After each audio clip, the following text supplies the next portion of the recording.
Before we begin, let me express the horror and grief so many Americans at the heinous assassination of Charlie Kirk have felt. Charlie was a giant of his generation, a champion of liberty, and an inspiration to millions and millions of people. Our prayers are with his wonderful wife, Eric, and his beautiful children. Fantastic people they are. We miss him greatly, yet I have no doubt that Charlie's voice and the courage he put into the hearts of countless people, especially young people, will live on. I'm pleased to announce that I will soon be awarding Charlie Kirk posthumously the Presidential Medal of Freedom. The date of the ceremony will be announced, and I can only guarantee you one thing, that we will have a very big crowd, very, very big. Thank you, my fellow Americans. 84 years ago this morning, the banks of the Potomac were filled with the clamor of construction workers who broke ground on the building now known as the Pentagon on September 11th, 1941. At the time, it was the biggest building ever built. From that moment forward, this structure stood as a monument to American strength, power, and cherished American freedom. Exactly 6 decades later, on September 11th, 2001, those same walls, built with the sweat and muscle, blood of our parents and grandparents, were scarred by flame and shaken by terror as our country came face to face with pure evil. On that fateful day, savage monsters attacked the very symbols of our civilization. Yet here in Virginia and in New York and in the skies over Pennsylvania, Americans did not hesitate. They stood on their feet and they showed the world that we will never yield, we will never bend, we will never give up, and our great American flag will never, ever fail. That terrible morning 24 years ago, time itself stood still. The laughter of school children fell silent. The rush of our traffic came to an absolute halt. And for 2,977 innocent souls and their families, the entire world came crashing down so suddenly. In the quarter of a century since those acts of mass murder, 9/11 family members have felt the weight of missed birthdays and empty bedrooms, journals left unfinished, and dreams left unfulfilled. To every member that still feels a void every day of your lives, the First Lady and I unite with you in sorrow. And today, as one nation, we renew our sacred vow that we will never forget September 11th, 2001. Amid the horror of that morning, some used cell phones and office lines to whisper their final words to those who mattered most. They whispered indeed. At 8:59 a.m. aboard United Flight 175, Brian Sweeney called his wife, Julie. He told her, "Do good. Go have good times. I totally love you. I'll see you again. I'll meet you up there." 4 minutes later, his plane hit the south tower of the World Trade Center. At 9:12 a.m. aboard American Airlines Flight 77, Renee May called her mom. Just the day before, Renee had learned that she was 7 weeks pregnant, but she never got the chance to share the news. She simply said, "I love you, Mom." 25 minutes later, Renee's plane struck the Pentagon. So violent, a strike it was. At 9:53 a.m. aboard United Flight 93, Elizabeth Waineo called her stepmom. They're getting ready to break into the cockpit. What do? I love you so much. They're going to break in. 10 minutes later, Flight 93 ended in the hallowed field near Shanksville, Pennsylvania. At 10:25 a.m., Tom McGinnis was trapped on the 92nd floor of the North Tower when he told his wonderful wife, Elena, on the phone, there are people jumping from the floors above us. If we get out of here, it'll be a total miracle. I love you, darling. Take care of Caitlin, beautiful daughter. 3 minutes later, the tower fell. Out of the ash, we witnessed the awesome power of that incredible love. We've seen it rise again. Out of the wreckage, we watched unbelievable courage suddenly take form. And out of the darkness, we saw the timeless truth of American character shine for the world to see. In America, we take blows, but we never buckle. We bleed, but we do not bow.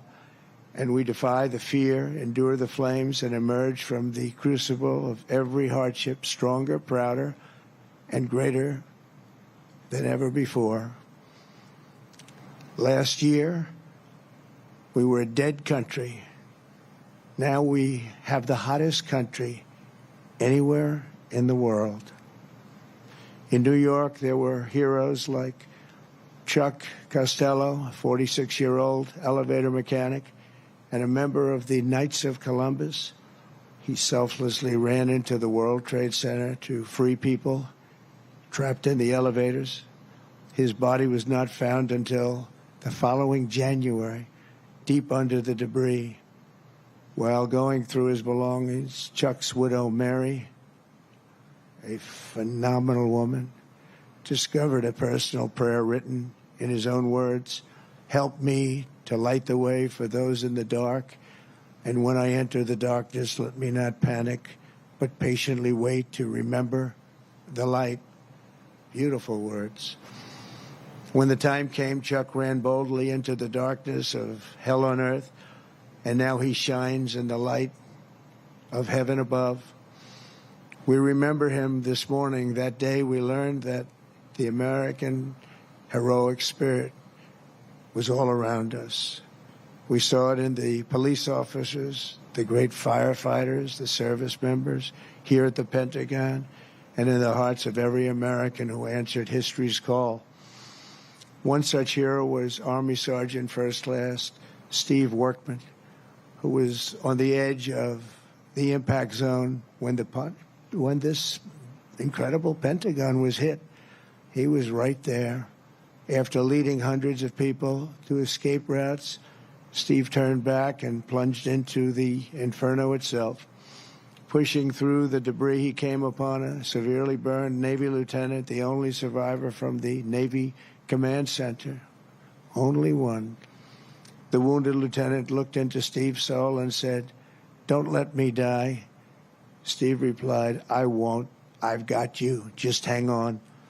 He wheeled the lieutenant out of the wreckage on the back of a maintenance cart before getting in the ambulance and taking him to Walter Reed Hospital. That man Steve saved, Lieutenant Kevin Schaefer, went on to join the elite team of CIA operatives who located Osama bin Laden. Steve, you're an American hero. We appreciate it. We appreciate what you've gone through. Please stand.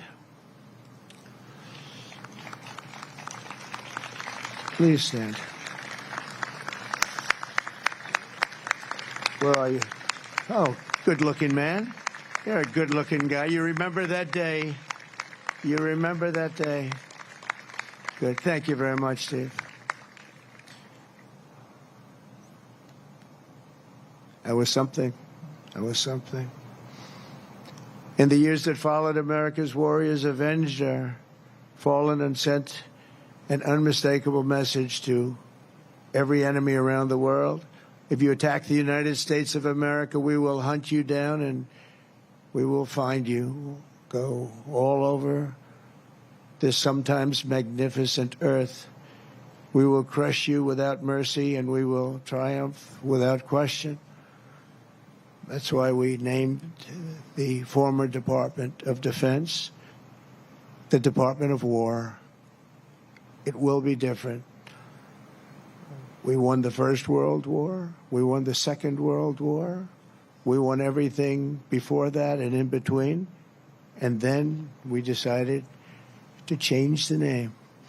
Well, now we have it back to where we all want it. Everybody wanted it. Everybody is so happy to have it back. You will fail and America will win, win, win. The enemy will always fail. 24 years have passed since that Tuesday morning in September, and an entire generation of Americans have come of age in a totally different world. While they cannot remember the agony of that day, they are carrying on the legacy of those who lost. Around 8:30 a.m. on the morning of the attacks, Army Lieutenant Colonel Kip Taylor sent an email to his friends and family describing the joys of fatherhood and his excitement for the upcoming birth of his unborn son. He wrote, "After you have kids, there are days that you just get going and you say, 'Hi, honey, I'm home.' What we do until that moment pales in comparison, but just that little statement, 'Hi, honey,' so American, so beautiful." But that's really the point of it all, isn't it? An hour after he sent that email, Flight 77 flew into Colonel Taylor's Pentagon office and claimed the life of a very proud father and true patriot. 6 weeks later, on October 25th, 2001, Colonel Taylor's son, Luke, was born. Luke then tragically lost his mom to cancer when he was just 2 years old, leaving him to be raised by his father's brother. As a young boy, Luke asked his uncle about the folded flag on the bookshelf, and when he learned about his dad's decades of devotion to the Army and the horrors of September 11th, that's when he learned. Luke carried that memory with him and joined the ROTC as a college freshman. He graduated just last year, and I'm pleased to say he is with us today as a second lieutenant and doing very well. He's rising quickly in the infantry, preparing for Army Ranger School. The spitting image of his dad, they say. Luke says that every time he puts on a uniform, he feels connected to his father and to our country. But it was a father he never knew. Luke, your parents are together in heaven, and they could not be prouder of the man that they have produced. They produced you. Those two great people produced you. Luke, please stand.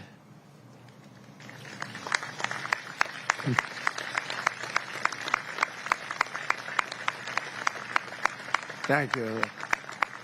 You look good, Luke. You look good. They're looking down on you. They're very proud. This morning, we recall the light of America's best and bravest and the love that they showed in their final moments. In their memory, we make a solemn pledge and a noble promise. We will honor always our great heroes. And you are our heroes.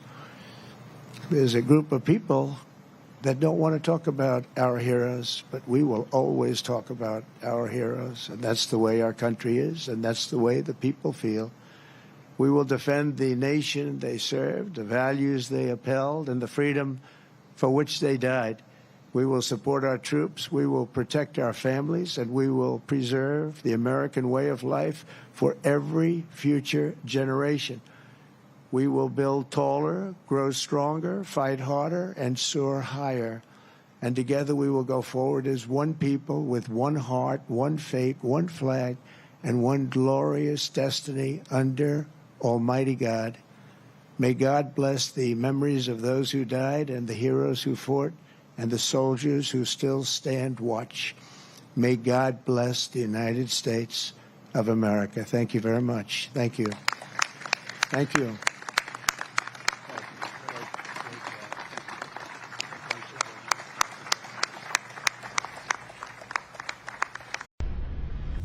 Information.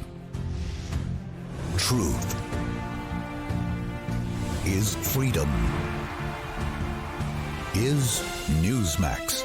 It's real news for real people.